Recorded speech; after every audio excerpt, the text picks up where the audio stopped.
Hey y'all! So I'm here today to film another contest prep update vlog. Could that have been any longer? So today is Sunday, and so tomorrow, Monday, oh my god, I know my days. On Monday, it will be 9, oh my gosh, you're probably like, I'm gonna unsubscribe from this girl. She clearly doesn't know she's she's clearly crazy. So tomorrow, Monday, it will be 9 full weeks of me dieting. So I'm pretty excited with how things have been going. Also a little frustrated, which we'll get to. So this vlog, I did it at a really awkward time. I was like, oh, I'm either gonna do every 5 weeks or I'm gonna do every 4. But now I'm like in between 5 and 4, so now it's like 9, like horrible. And my OCD is just like, but anyways, a lot of things have happened and I thought it was a good time to make a video. I don't really like forcing videos because then I feel like they're like really like robotic and just awful. So sometimes if I get an idea, I'll film like a whole bunch at once. And then other times there's just periods where I'm like, there's nothing to talk about. I'm not gonna make a video. But I thought this would be a cool one. I'm gonna title it Balancing Act. Oh hey. Because there's been a lot of different things going on with me, especially traveling most notably. So I wanted to talk about that because that's something that people, you know, have to balance in their life, and dieting, whether it's for a competition or not. I know a lot of people travel, so I think this will be helpful. And as always, you can use my experiences to guide your experiences. You don't have to do the exact same thing that I do, of course, nothing is cookie cutter, but using what I have done maybe can give you insight on what you could do for your future travels. Wanted to do this was because I just came back from New Orleans last week and I was like, oh, this will be a perfect time to do a video. If anyone has ever been to New Orleans, you probably know that the food is not, capital N-O-T, figure friendly, to say the least. So I've been warned, you know, amazing food, all this stuff, and I'm like, oh man, this is gonna be really hard.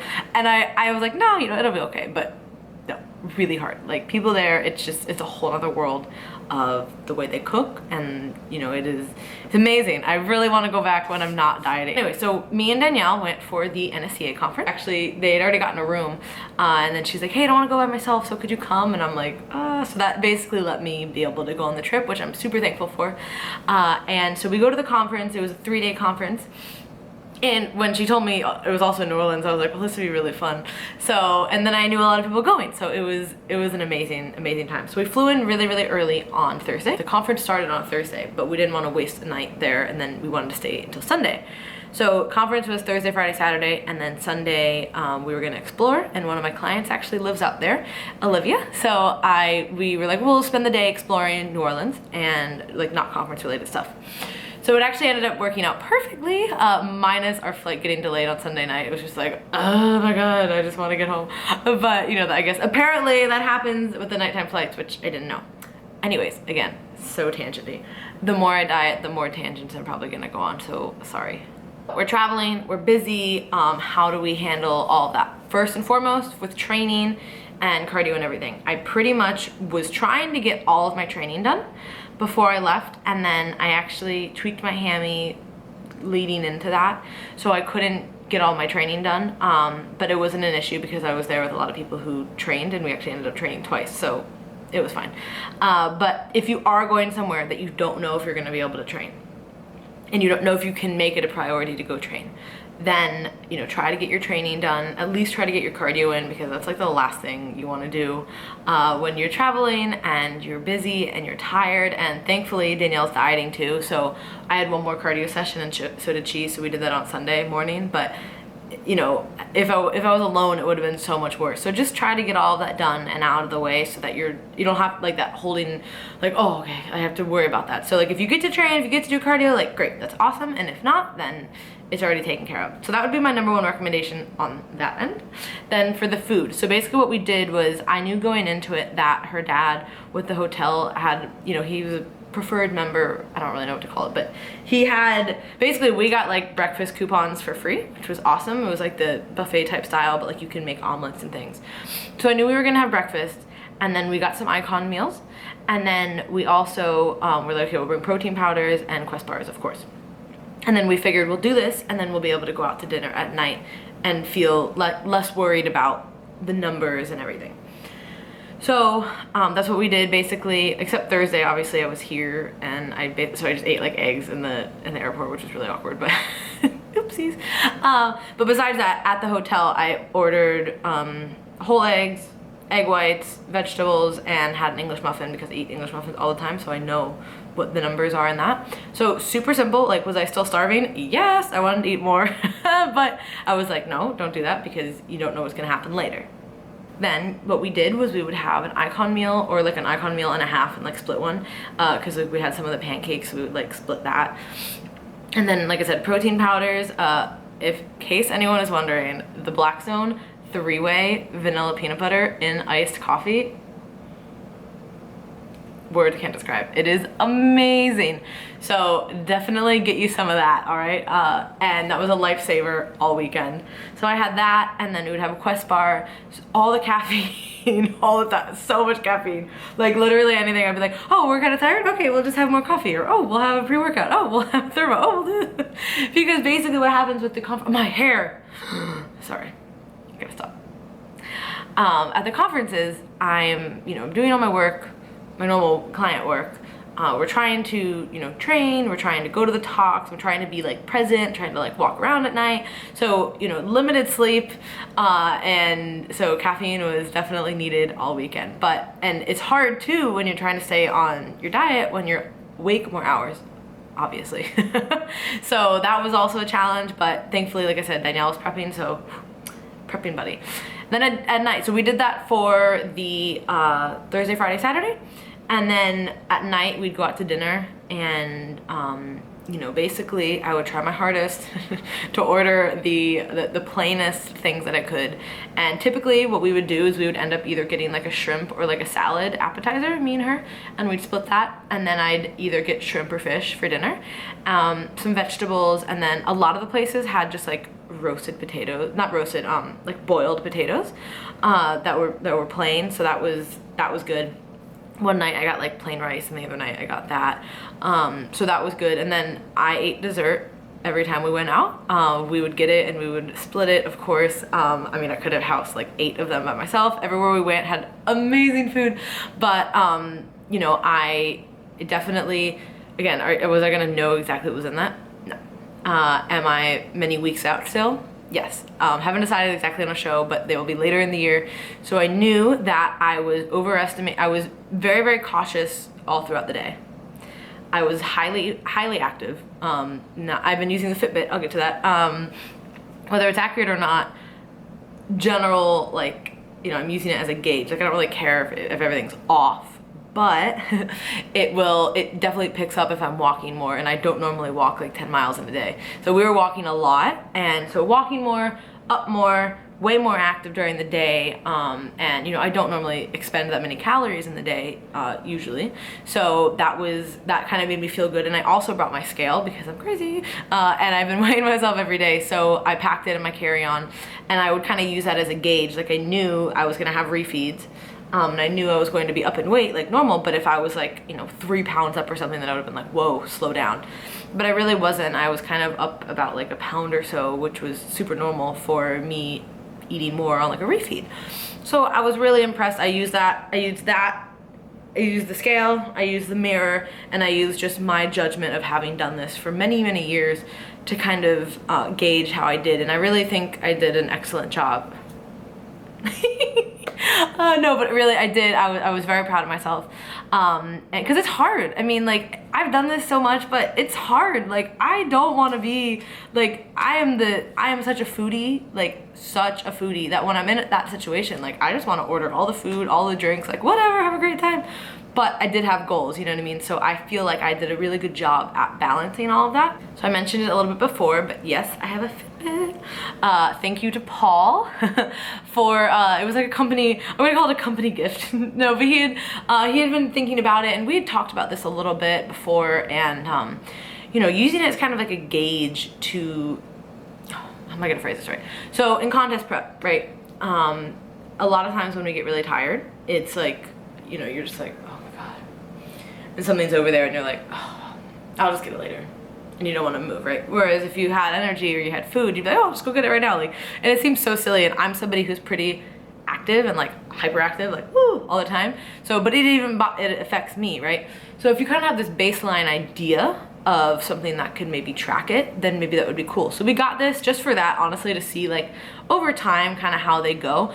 Probably the things that I like the most, again, even if it's not accurate, I just like that there is like a system of tracking something and looking at trends over time. I'm really big on that. If you watch my body comp video, I probably said that 67 times.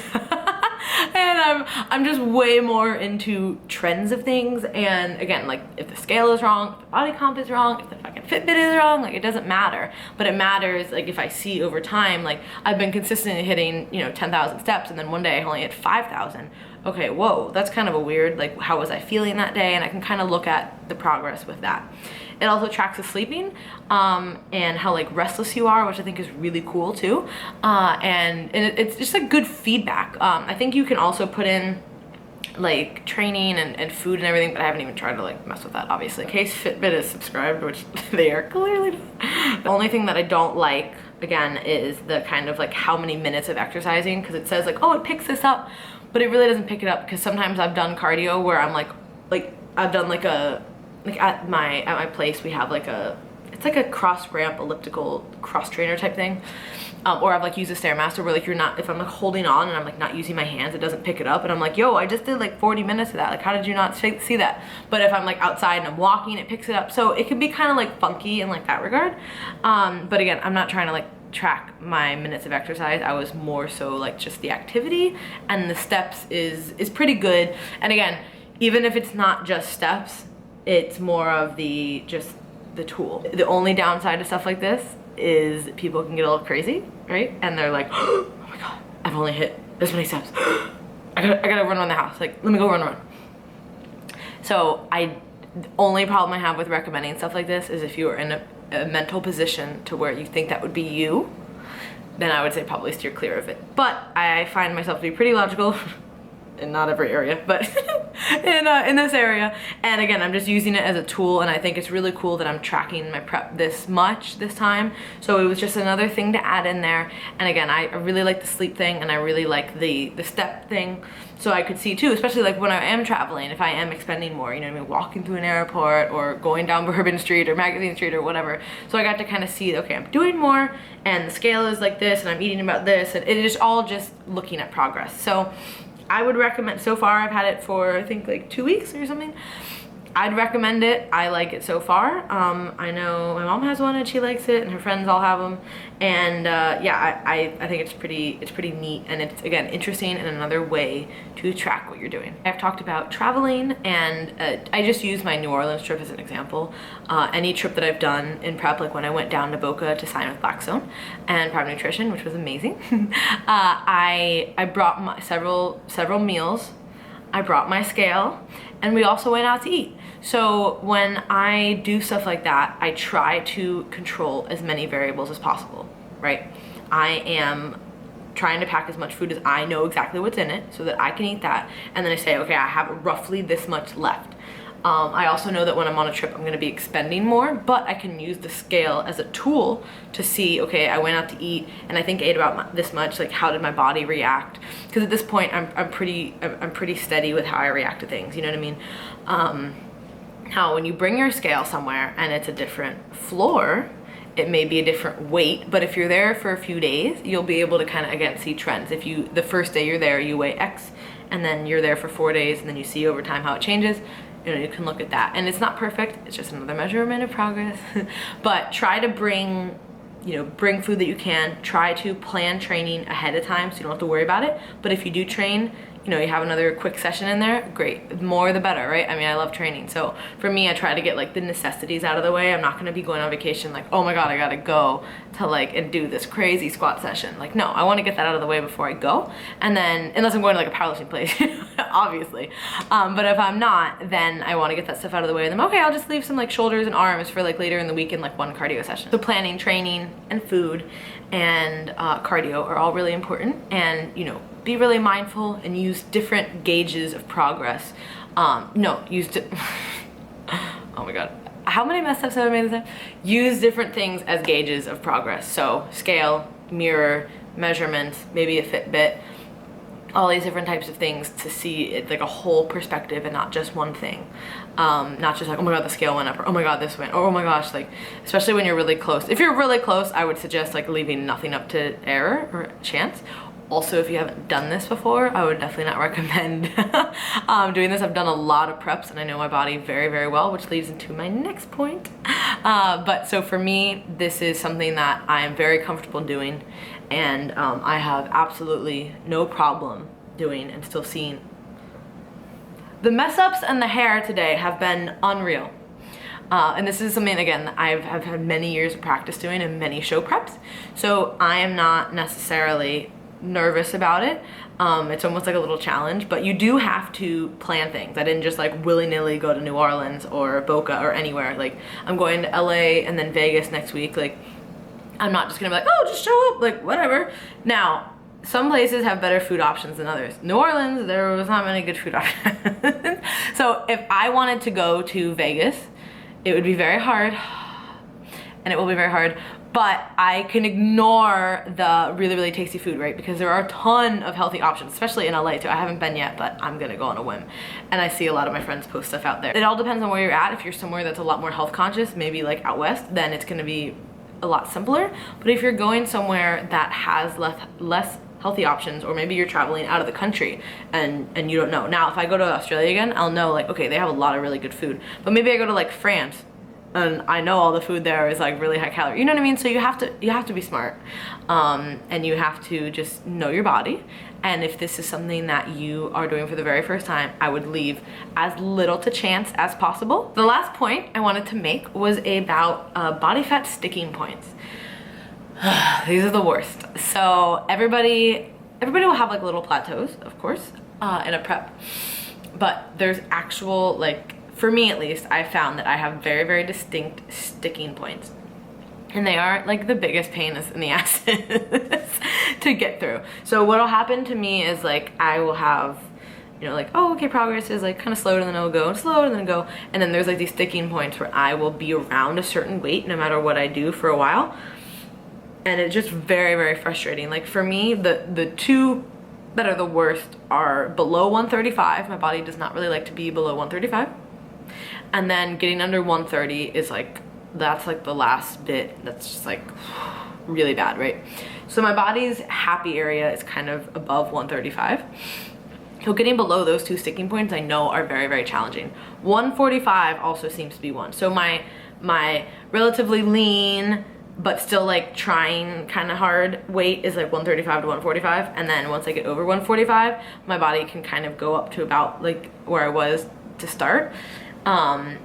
And that, you know, it just kind of like hangs out there. So for me, I started the prep at 157, and right now I'm teetering between like at about like 146.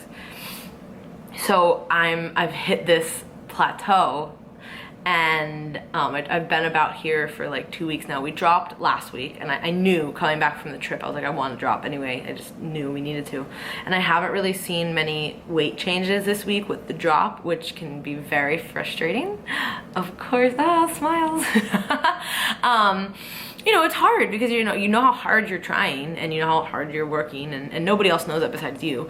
But you know, so this week I'm like, okay, I came back and everything's on point, you know, I should drop right away, but I just haven't, and it's just because I'm at the sticking point. This week I was very, very, very tired, like not just like, oh, I'm tired, like I need a coma nap tired, like 2 days I did that, which is not normal. That's usually when I'm fighting through something. I do feel a little bit leaner. The scale's not reflecting it, but sometimes I'll get leaner and then I'll drop weight. It's like weird how that works. But so I'm holding tight, staying positive, but just know that body fat sticking points are real.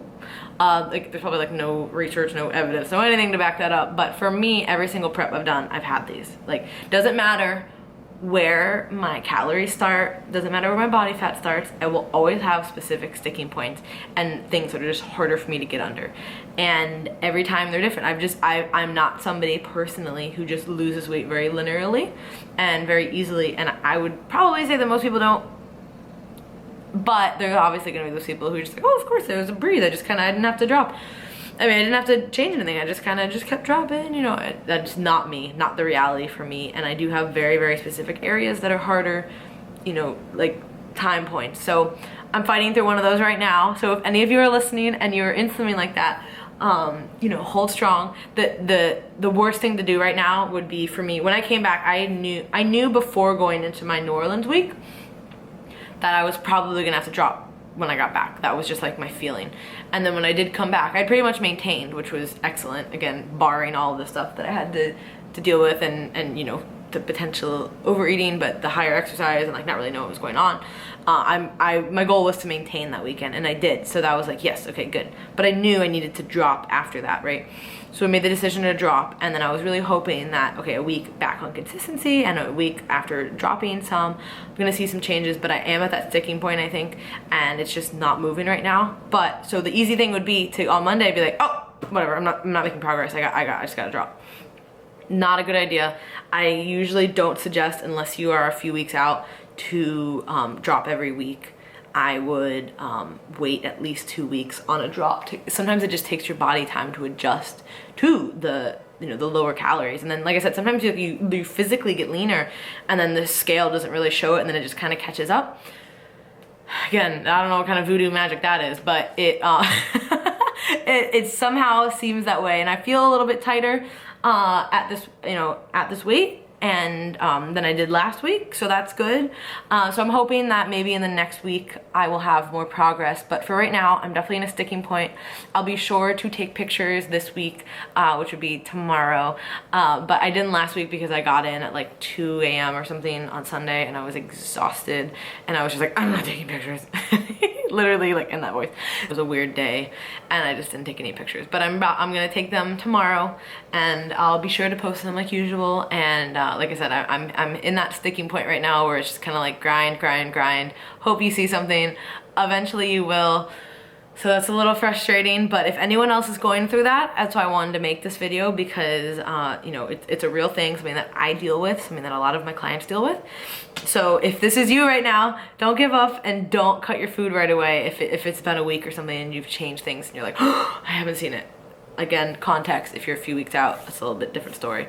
But I'm not, I have a while to go, so I am trying to, you know, just be patient, which is very hard, which is why it's important to have a coach who understands things like this and can have patience for you, because as the athlete and the person dieting, it can be very, very challenging to want to take that step back and be like, okay, which is why I recommend even people who, I still have a coach, you know what I mean? Like, I still check in with Lane, because it's important to have that outside set of eyes. So if this is you, know that you're not alone, and I deal with all the same things. So thank you guys for watching. I hope you enjoyed. Please subscribe, like, all the fun stuff, whatever. And I hope you have a great day. And if you're going through any of the things I talked about, hopefully these tips were helpful for you.